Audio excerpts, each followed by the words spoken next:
Berapa banyak orang yang ingin hidup pada hari ini, tapi kemarin sore malaikat maut sudah mencabut nyawanya. Hari ini dia tidak lagi bisa hadir sholat Jumat. Dan andailah umur bisa ditambah, mereka amat sangat ingin ada bersama kita hari ini.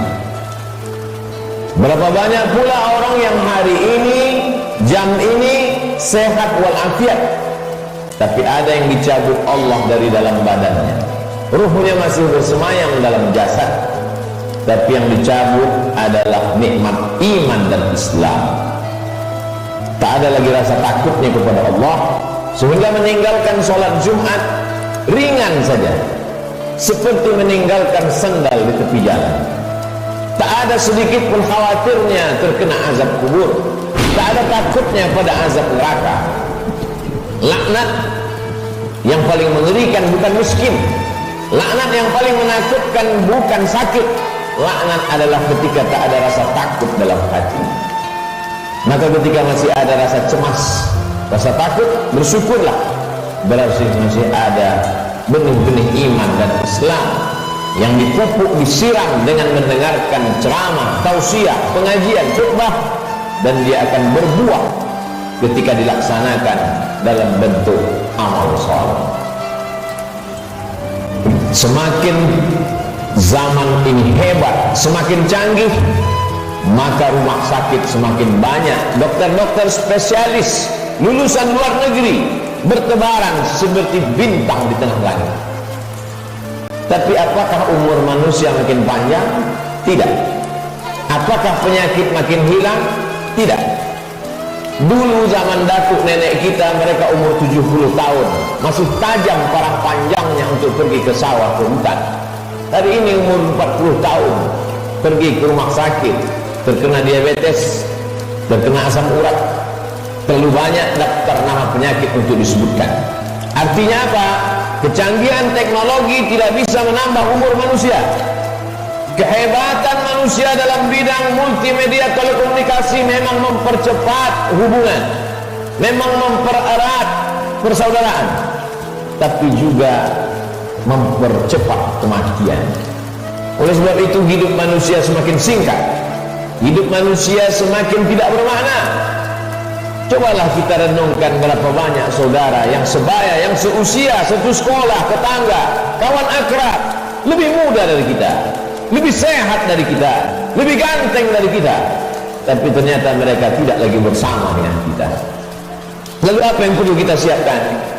Yang kita siapkan adalah bahwa ketika ruh keluar dari jasad, tidaklah seperti tetesan embun yang jatuh dari daun yang basah. Ketika ruh keluar dari jasad, tidaklah seperti air liur yang keluar dari mulut tak terasa. Ketika ruh keluar dari jasad, Nabi SAW bertanya kepada orang-orang yang ruhnya sudah keluar dari jasad ketika beliau Isra dan Mi'raj, bagaimana yang kalian rasakan wahai mayat, wahai ruh yang pernah bersemayam dalam jasad lalu kemudian keluar dari jasad?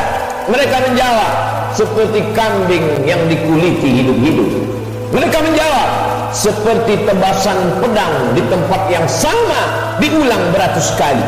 Mereka menjawab, seperti mata kail pancing ditarik dari kulit yang basah, tercabut urat-urat dan dagingnya ikut ke mata kail pancing. Begitulah sakitnya. Lalu yang perlu kita siapkan, apa yang bisa meringankan sakaratul maut itu?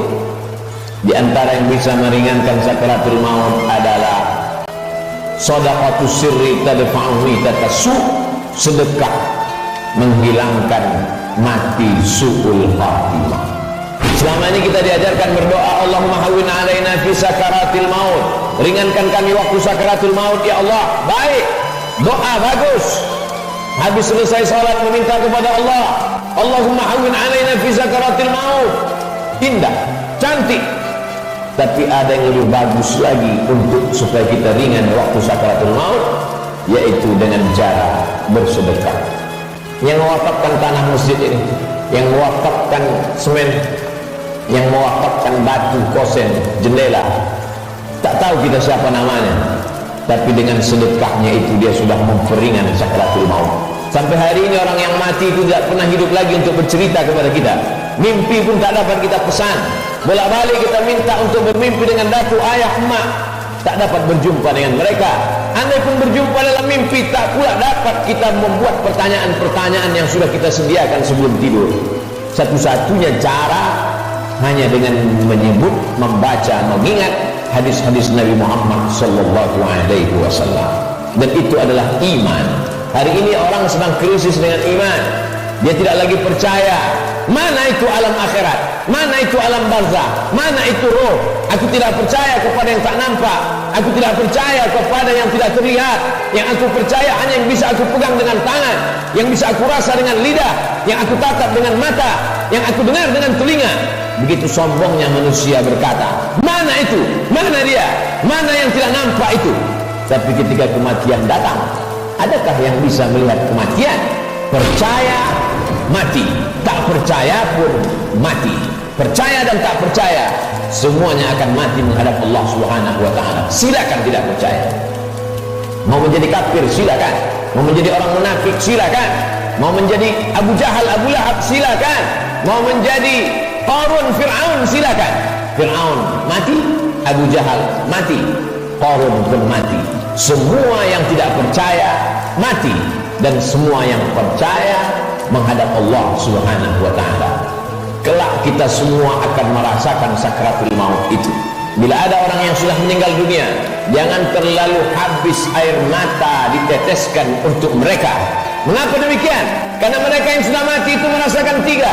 Mereka sudah melihat malaikat maut, mereka sudah merasakan sakratul maut, dan mereka sudah mendapatkan husnul khatimah. Bagi yang beramal soleh, adapun yang larut dalam kesedihan, menangis sampai tak bertepi, sesungguhnya engkau termasuk orang-orang yang mubazir. Innal mubazirina kanu ikhwanas syayatin. Orang mubazir saudara setan. Menangislah karena usia yang lalu tak dapat diulang kembali. Menangislah karena masa-masa muda yang diisi dengan dosa tak dapat diminta ampunannya kepada Allah. Ainani, ada dua mata, la yamassuhuman nar, yang tidak akan terkena azab api neraka. Ainun bakat min khasyatillah, mata yang menangis karena takut kepada Allah. Bulu mata, alis mata yang pernah terkena tetesan air mata, maka itu akan selamat dari azab neraka jahanam. Ainun tahrusu fi sabilillah, mata yang berjaga di tengah malam menjaga Masjidil Aqsa, takut dirampas oleh tentara Israel. Pejuang-pejuang fi sabilillah, itulah mata yang selamat dari azab Allah Subhanahu wa ta'ala. Setelah mati menghadap Allah, bebas dari sakratul maut, mereka adalah orang-orang yang mati syahid. Orang mati syahid itu tidak merasakan ampat, tidak merasakan sakratul maut. Sakratul maut mereka seperti cubitan pada kulit yang lembut. Mereka tidak merasakan azab kubur, mereka tidak merasakan hisab. Mereka langsung masuk ke dalam surga Allah Subhanahu wa ta'ala. Wala taqulu liman yuqtalu fi sabilillahi amwat. Jangan kau katakan mereka yang mati syahid itu mati. Bal ahya, mereka hidup. Walakin la tash'urun, kamu yang tak dapat merasakannya. Setiap muslim mesti berniat mati syahid. Andai dia tidak mati syahid, maka niatnya menyampaikannya. Innamal a'malu binniyat. Seorang akan mendapatkan sesuai dengan niatnya. Iskariman au mut syahidan. Kalau hidup, hidup mulia. Kalau mati, matilah sebagai seorang syuhada. Kenapa kita masih hidup hari ini? Kenapa Allah masih semaikan nyawa dalam badan kita? Mengapa kita masih diizinkan melangkahkan kaki, mengayunkan tangan? Kenapa orang yang lebih sehat dari kita lebih dulu mati daripada kita? Kenapa orang yang lebih muda daripada kita lebih dulu meninggal daripada kita? Sesungguhnya Allah buat kita hidup karena dosa kita masih banyak. Allah sayang dengan kita, Dia tunggu kita bertobat. Sesungguhnya Allah buat kita hidup karena Allah tahu kita belum punya bekal yang banyak. Senantiasa husnuzon kepada Allah. Orang-orang beriman, dia tahu bahwa umurnya itu masih dititipkan Allah. Allahumma ja'alil hayata ziyadatan lana fi kulli khair.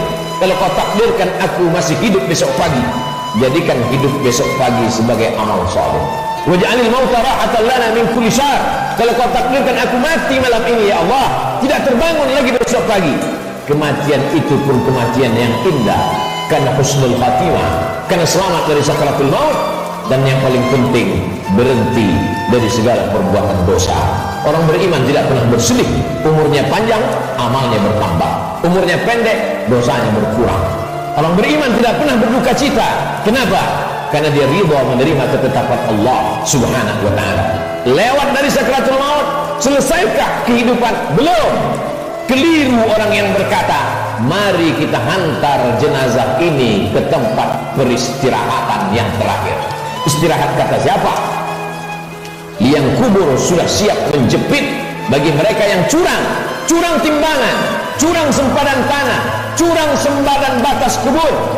Mereka akan dihimpit 7 lapis tanah. Berapa banyak tukang gali kubur yang sudah mengukur panjang kubur 170 cm, tapi begitu diukur dengan galah, dengan bulu, dengan bambu, jenazah dimasukkan ke dalam. Kenapa berkurang? Kalaulah dikatakan tukang penggali kubur salah ukur, tidak mungkin, karena dia mengukur dengan bambu, dengan bulu. Tidak mungkin dia salah ukur. Jadi apa sebenarnya yang terjadi? Maka liang lahat sudah siap-siap menjepit, meremukkan tulang belulang, meluluhlantakkan jenazah yang mati menghadap Allah subhanahu wa ta'ala. Ujian kedua yang akan dihadapi adalah azab kubur.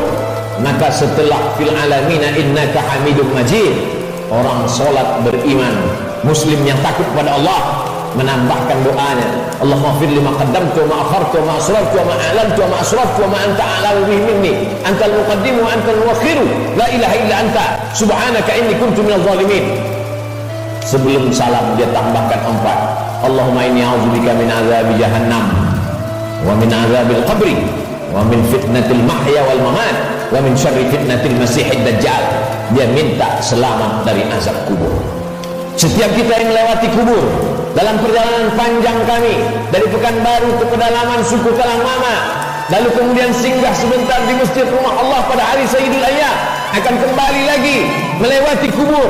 Apa yang kami katakan? Assalamualaikum ya ahlad diyar minal mu'minin wa inna insyaallah bikum lahiqun yarhamullahul mustaqdimin wal mustakhirin nas'alullah lana wa lakumul afiyah. Apa yang kita mintakan orang yang dikubur itu? Bukankah mereka sudah mati? Orang yang hidup kita ucapkan Assalamualaikum, selamat anakmu, selamat keluargamu, selamat rumahmu, selamat hartamu, selamat sawitmu, selamat karetmu, selamat kebunmu, selamat dagangmu, selamat rukomu, selamat rumah makanmu. Tapi untuk orang yang sudah mati, apa yang kita ucapkan? Kenapa ada selamat untuk orang mati? Maka sesungguhnya salam pada orang mati di liang kubur adalah Assalamualaikum ya ahlal kubur, selamat kalian dari azab kubur. Hadisnya sahih, diriwayatkan oleh Sayyidatuna Aisyah Ummul Mukminin. Wahai Aisyah, kata Nabi sallallahu alaihi wasallam, kalau engkau lewat di kubur, mulutmu jangan diam saja, ucapkan salam, Assalamualaikum ya ahlad diyar, selamat bagi kalian. Selamat apa? Selamat dari azab kubur. Jangan pernah mulut ini berhenti meminta selamat dari azab kubur. Orang-orang yang dikubur itu kalau dia dihidupkan Allah Ta'ala kembali, apakah mereka mengatakan cukuplah mati ini, kami sudah capek hidup, kami sudah lelah dengan ujian hidup, menghadapi anak pecandu narkoba, menghadapi istri yang berselingkuh, menghadapi orang yang berbuat dosa? Apakah orang yang mati itu lalu kemudian mereka tidak ingin hidup lagi? Orang mati itu ketika ditanya, hai orang mati, maukah kalian hidup lagi? Mereka akan menjawab, laula akhartani ila ajalin qarib, seandainya kau tambah umur kami ya Allah, kami ingin hidup, fa'as-saddaqa, kalau kau tambah umur kami ingin hidup walaupun sekejap sejenak saja, fa'as-saddaqa, kami ingin bersedekah, wa akum minas salihin, dan kami ingin menjadi orang-orang yang saleh. Di antara yang menyelamatkan kita dari azab kubur adalah sedekah. Mengapa orang yang dikubur itu tidak minta haji mabrur? Karena pahala haji mabrur dia lihat nanti di surga. Wal hajjul mabrur laisa lahu jazaa'un illa jannah. Haji mabrur balasannya surga. Kenapa orang yang dikubur itu tidak minta jihad fisabilillah? Karena memang tak semua orang punya kesempatan, tapi ada orang-orang yang bersedekah, orang-orang yang mampu mewakafkan tanahnya, berikan tanah. Masjid sudah berdiri, buatkan kelas untuk sekolah tahfiz Quran.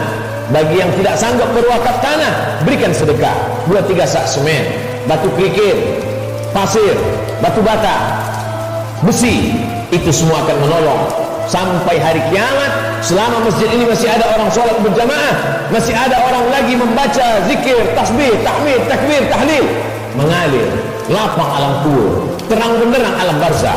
Orang yang meninggal itu hidungnya ditempelkan ke dinding liang lahat. Bagi orang yang meninggal dunia tidak dimasukkan ke dalam keranda, maka jenazahnya ditempelkan, hidungnya menempel ke liang lahat. Cobalah kita berbaring, tempelkan hidung ke dinding. Berapakah jarak antara mata kita ke dinding? Begitulah jarak kita dekatnya dengan dinding.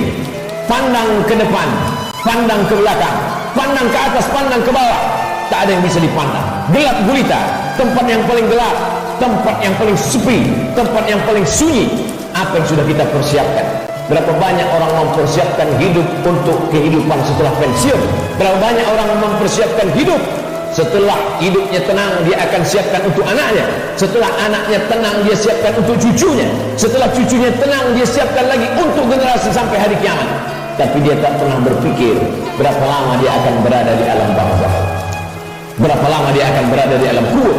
Orang yang meninggal tahun 1000, hari ini sudah 2021, berarti 1021 tahun dia sudah berada di alam kubur. Orang pensiun umur 58, 56, maka dia hanya mempersiapkan 63 tahun, 5 tahun, 4 tahun, 7 tahun. Kalaupun berlebih 10 tahun, apa yang sudah dia persiapkan untuk berada di alam kubur? Rumah yang besar akan tinggal, kebun yang luas akan tinggal, kendaraan yang mahal akan tinggal, diambil oleh ahli waris, mereka bagi-bagikan. Kalau mereka soleh, mereka akan mengundang anak yatim, fakir miskin bersedekah. Mereka bayarkan sekolah anak yatim, anak duafa tidak mampu. Tapi kalau tidak, maka apa yang sudah kita sedekahkan, itu saja yang akan kita bawa menghadap Allah Subhanahu wa Ta'ala. Sampai akhirnya datanglah hari kiamat, diledakkan lautan naik ke darat. Idza sama'un fatarat, langit terbelah. Wa idzal kawakibu intasarat, planet-planet bertabrakan. Wa idzal biharu fujirat, lautan meledak naik ke darat. Wa idzal quburu bu'thirat, semua yang dikubur dibangkitkan. Alimat nafsum ma qaddamat wa akhar. Ketika itulah baru orang semua sadar bahwa hidup hanya mimpi. Mimpi jadi orang kaya, mimpi jadi penguasa, mimpi jadi orang yang dihormati dan dimuliakan, mimpi menjadi ustadz dan ulama. Yang kekal abadi hanyalah amal-amal soleh semata. Saat itulah dia akan menghadap Allah Subhanahu wa Ta'ala. Isma syi'ta, hidup sesuka hatimu, fa innaka mayyit, karena sesungguhnya kau akan menjadi mayat. Sampai masanya ditiupkan sangkakala, manusia berada di alam barzah. Setelah itu dia berdiri di padang mahsyar. Saat itu tidak ada siapapun yang bisa menolong. Yauma yafirrul mar'u min akhihi, saudara kandung pun akan lari dari saudaranya. Wa ummihi wa abihi, ibu akan lari dari anaknya, anak lari dari ibu kandungnya. Wa sahibatihi wa bani, suami akan lari dari istri, istri melarikan diri dari suami. Anak-anak tak bisa menolong ayah, ibu tak bisa menolong anak. Likulli imri'in minhum yawma idzin sya'nun yughni, setiap orang hanya akan mementingkan dirinya sendiri. Apa yang kita tanam hari ini, itulah yang akan kita tuai. Tangan mencincang, bahu memikul. Sedangkan padi yang kita tanam belum tentu akan kita panen padi. Tumbuh juga rumput-rumput liar. Konon lagilah rumput betul yang kita tanam. Jangan pernah bermimpi akan menuai padi. Inna awwala ma yuhasabu bil 'abdi yaumil qiyamati as-shalah. Yang pertama kali dihitung, dihisab dari amal adalah salat. Sebanyak apapun zikir kita, sebanyak apapun sedekah kita, kalau tidak ada tempat bergantungnya salat, maka tidak bernilai di hadapan Allah. Idza salahat salahal amalu kulluh, kalau salatmu baik, maka baiklah amalmu. Wa idza fasadat fasadal amalu kulluh, kalau salatmu rusak, maka rusaklah seluruh amalmu. As-salatu imaduddin, salat adalah tiang agama. Hari ini masih ada anak-anak muda yang salat ke masjid, nikmat besar bagi orang tuanya. Tapi ada orang tua yang tak salat, musibah besar bagi umat. Salat menjadi salah satu pesan Nabi sebelum dia meninggal. As-salah, as-salah, salat. Pesan Abu Bakar ketika pertama kali menjadi khalifah, qumu ila salatikum yarhamkumullah. Yang salat mati, yang tak salat pun mati. Orang Islam tetap ada fardu kifayah untuk melaksanakan salat jenazah. Isma syi'ta, hidup sesuka hatimu, fa innaka mayyit, karena sesungguhnya kau